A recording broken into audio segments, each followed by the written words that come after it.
Hello and welcome to Mynnnat.com, Creativity Through Games, Chapter 57, A Trap and a Counter-Trap. Tigran Petrosian was born in 1929 in Tiflis, today Tbilisi, in Georgia.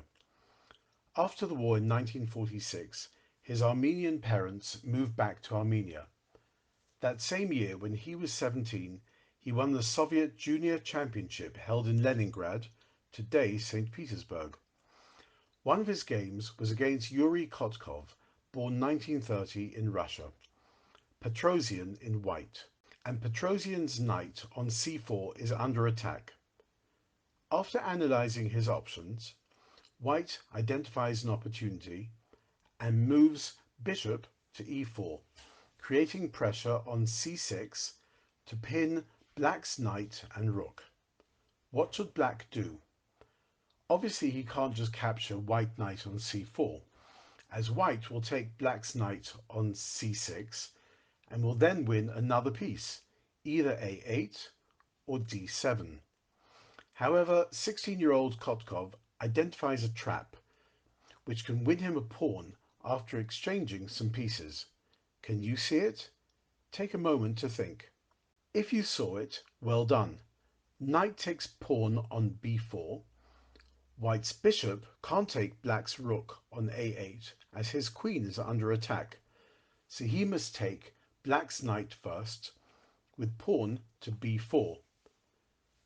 Now black rook moves to c8, creating double pressure on c4, which is pinning white's queen. It looks like a nice trap, right?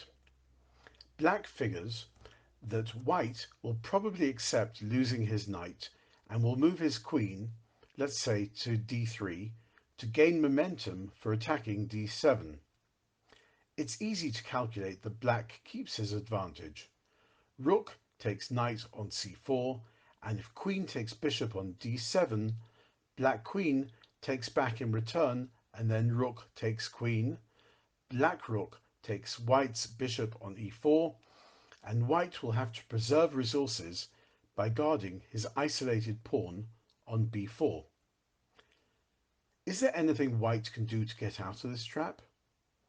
Young Petrosian did find a nice counter trap. Can you see it? Pause the video and take a moment to think. If you saw it, well done. Rook takes bishop on d7. What?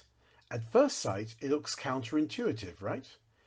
White queen is still pinned, and white is exchanging a rook for a bishop. While looking closer, however, we can understand the beauty and precision of this maneuver. Black accepted the sacrifice. Queen takes rook on d7. Can you see white's next move? White moves and black resigns. That's right, knight to b6 and game over. Let's see why. If black exchanges queens with black rook moving on c2 and white knight to d7, both black rooks are under attack, and white is eventually a piece up. Obviously black can't start by taking white knight on c4, as white will first take black queen on d8, and black can't take white queen as its mate in 1, rook to f8. It's very nice to see how Petrosian allowed his opponent to set up a trap for getting a pawn, while he had a counter trap up his sleeve to turn this trap into a substantial advantage.